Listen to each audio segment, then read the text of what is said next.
September 1 திங்கட்கிழமை. தேவ பிரசன்னம். உமது சமூகத்தை விட்டு என்னை தள்ளாமலும் உமது பரிசுத்த ஆவியை என்னிடத்திலிருந்து எடுத்துக் கொள்ளாமலும் இரும். உமது இரட்சணியத்தின் சந்தோஷத்தை திரும்பவும் எனக்கு தந்து உற்சாகமான ஆவியை என்னை தாங்கும்படி செய்யும். சங்கீதம் 51:11-12. தேவ பிரசன்னத்தை நீங்கள் உண்மையாய் வாஞ்சித்து கதரும் போதே பாவத்தையும் அக்கிரமத்தையும் கர்த்தருக்கு பிரியமில்லாத உறவு முறைகளையும் முற்றிலுமாய் உங்களை விட்டு அகற்றிவிடுங்கள். பாவம் உங்களுக்குள்ளே குடி புகுந்து விட்டால் அது உங்களுக்கும் தேவனுக்கும் இடையிலே பிரிவினையை உண்டாக்கிவிடும்.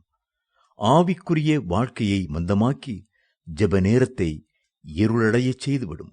கர்த்தர் மிகப்பெரிய விலை கிரயம் செலுத்தி உங்களை மீட்டெடுத்திருக்கிறார். பாவம் செய்து அந்த மாபெரும் அன்பையும் தியாகத்தையும் புறக்கணித்து விடாதிருங்கள்.